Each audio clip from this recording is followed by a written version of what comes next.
ہو فاطمہ زہرا کے آس پاس، اس ماں کا ہم سے احترام کیا ہوگا؟ اس ماں کی گود سے بڑھ کر قیام کیا ہوگا؟ جس ماں کے پیروں کے نیچے جنت ہو، سوچو اس کے سر کا مقام کیا ہوگا؟ جب ایک بچہ پردے جاتا ہے اور ماں کو آخری سلام کرتا ہے، ماں کو جب جب اپنے بیٹے کی یاد آتی ہے، بوڑھی ماں ڈنڈے کا سہارا لیتی ہے، گھر سے نکلتی ہے، اس زمین کو دیکھتی ہے جس زمین پر کھڑے ہو کر اس کے بیٹے نے اس کو پلٹ کر دیکھ کر آخری سلام کیا۔ ماں اسی جگہ آتی ہے، حسرت بری نگاہوں سے دیکھتی ہے، یہی وہ جگہ ہے جہاں میرے بیٹے نے کھڑے ہو کر مجھے پلٹ کر آخری سلام کیا تھا۔ آنکھوں میں آنسو لیتی ہے، اپنے گھر واپس ہوتی ہے۔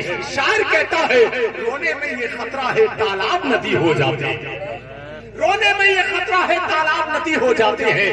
ہنسنا بھی آسان نہیں ہے، لفظ زخمی ہو جاتے ہیں۔ اور اسٹیشن سے واپس ہو کر بوڑھی ماں یہ سوچ رہی ہے پتے دیہاتی رہتے ہیں اور پھل شہری ہو جاتے ہیں۔ اسٹیشن سے واپس ہو کر بوڑھی ماں یہ سوچ رہی ہے پتے دیہاتی رہتے ہیں اور پھل شہری ہو جاتے ہیں۔ اور پردیس جانے والوں، دلی ممبئی گجرات جانے والوں، شعر ناظر رضا جو پڑھ رہا ہے اس کو یاد کر کے لے جانا، بھول جائیں تو ناظر رضا کو فون کرنا، میں پھر آپ کو یاد دلا دوں گا۔ زندگی کی آخری سانسوں تک وہ شعر آپ سے ملاقات کرتا ہے کہ ساتھ لیتا جا سفر میں کام آئے گا تیرے۔ اگر شعر آپ کو پہنچ جائے تو سبحان اللہ کہہ کر مجھے ضرور بتا دینا۔ ساتھ لیتا جا سفر میں کام آئے گا تیرے، ماں کا ایک لفظ دعا مشکل کشا ہو جائے۔ ساتھ لیتا جا سفر میں کام آئے گا تیرے۔ میں تو یہ سوچ رہا تھا کوئی دیوانہ یار ماں کا دیوانہ کھڑے ہو کے نعرہ لگائے گا۔ کیا بات ہے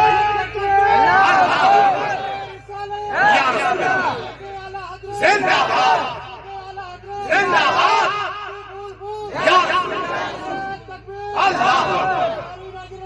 ارے ماشاءاللہ ماشاءاللہ، ہاں یہ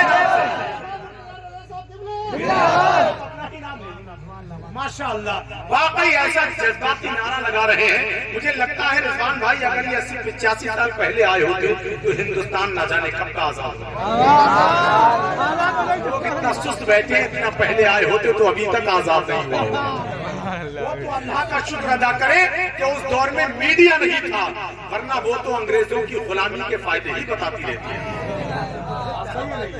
ہے کہ نہیں؟ دل لگا کر بیٹھے۔ آخری شعر میں پڑھتا ہوں، پورا مجمع دونوں ہاتھ اٹھا کر بول دے یا رسول اللہ، اور اونچی آواز میں بولے یا رسول اللہ۔ آخری شعر ہے یہ کہ صدقہ بھی دے دیا ہے، نظر بھی اتار دی، دولت سکون و چین کی سب مجھ پہ وار دی۔ صدقہ بھی دے دیا ہے، نظر بھی اتار دی، دولت سکون و چین کی سب مجھ پہ وار دی۔ کل میں نے کیا کہا میری طبیعت خراب ہے، ماں نے تمام رات دعا میں گزار دی۔ کل میں نے کیا کہا میری طبیعت خراب ہے، ماں نے تمام رات دعا میں گزار دی۔ لیکن کچھ لوگ بڑے گھور گھور کے مجھے دیکھ رہے ہیں، مجھے لگ رہا ہے ایسا کہ ماں باپ کا جو حق تھا نہ اس کو نبھا سکا، بیٹا بہو کے پلو سے باہر نہ آ سکا۔ ماں باپ کا جو حق تھا نہ اس کو نبھا سکا، بیٹا بہو کے پلو سے باہر نہ آ سکا، اور بیٹے کے جنم دن پہ وہ لایا ہے آج کار جو اپنے بوڑھے باپ کا چشمہ نہ لا سکا۔ لیکن ایک بات یاد کر لے، بیوی کا بھی ایک مقام ہے۔ سچ تو یہ ہے کہ بیوی سینے سے لگانے کی چیز ہے، بیوی دل میں بسانے کی چیز ہے، ماں اور باپ سر پہ بٹھانے کی چیز ہے۔ اس کو یاد رکھنا ہے آپ حضرات۔ بہت سے لوگ بیویوں پر ہی پوری مردانگی نکالتے ہیں۔ بس حضرات اب آئیے مفتی گلفام صاحب، ملک ہندوستان کا ایسا مشہور اور مقبول لہجہ ہے۔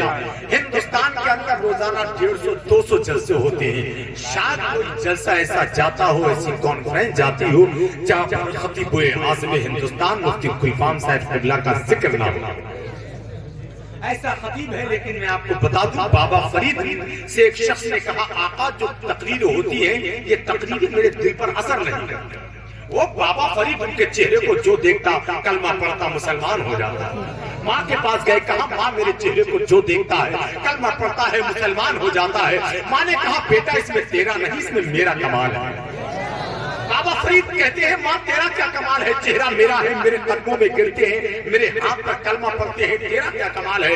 ماں نے کہا بیٹا سن، اور گھر کی یہ ماں بہنیں بیٹھی یہ بھی سنے۔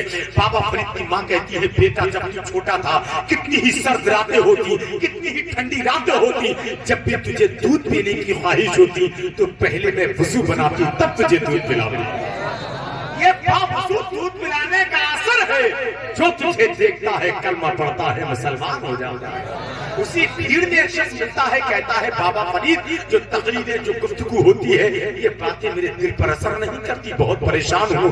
تو بابا فرید نے اس کو پیارا سا نسخہ دیا، فرماتے ہیں تو مسجد میں جا کے جھاڑو لگایا گیا۔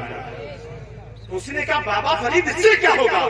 بابا فرید فرماتے ہیں کہ تو اللہ کے گھر کو صاف کرے گا اللہ تیرے دل کو صاف کر دے گا، کیونکہ اچھی بات تو ہوتی ہی اثر کرنے کے لیے ہے، گناہوں کی وجہ سے جو دل پر زنگ آتی ہے تب اچھی بات کا اثر نہیں ہوتا ہے۔ ایسا خطیب ہے کہ جس کی تقریر سننے کے بعد بے چینیاں دم توڑ دیتی ہیں اور بے قراریوں کے جراثیم ہمیشہ ہمیشہ کے لیے نیست و نابود ہو جاتے ہیں۔ آئیے حضرت علامہ شاہ مفتی گلفام صاحب قبلہ رام پوری کا خیر مقدم کر لیں، اور آپ جانتے ہیں رام پوری کتنا تیز ہوتا ہے، یہ تو جانتے ہی ہیں کہ رام پوری کتنا تیز ہوتا ہے، اور اس پر دھار بریلی شریف کی رکھ جائے پھر اس کا عالم کیا ہوگا۔ وہی لہجہ ہے قسم خدا کی ناشر مسلک اعلیٰ حضرت علامہ مفتی گلفام صاحب قبلہ کا پورا مجمع اپنے ہاتھوں کو فضا میں لہرا کر نعرے تکبیر رسالت کی فضاؤں میں خیر مقدم کر لیں۔ اور مفتی صاحب کے فوراً بعد فیض آباد کی سرزمین سے آنے والا بہت ہی قیمتی لہجہ بھائی احمد الفتاح فیض آبادی کا انشاءاللہ تعالیٰ کلام ہوگا، اور پھر آپ بھائی مرتضیٰ مصطفیٰ صاحبان سے جب تک چاہیں گے تب تک سنیں گے۔ آئیے مفتی صاحب کا خیر مقدم نعرے سے کریں، نعرہ تکبیر، زندگی اور شامل کریں، نعرہ رسالت، نعرہ حیدری، فیضان غوث اعظم، مسلک اعلیٰ حضرت، فیضان سرکار مفتی اعظم ہے بستی بستی قریہ قریہ۔ نعرہ تکبیر، زمینیں کتنا پر، بس شیر کے ساتھ کہ حال دل ہو بہو تحریر نہیں ہو سکتا، حال دل ہو بہو تحریر نہیں ہو سکتا، لفظ ہر درد کی تصویر نہیں ہو سکتا، زندہ دل ہو تو اٹھو جہد مسلسل کے لیے، خواب تو خواب میں تعبیر نہیں ہو سکتا۔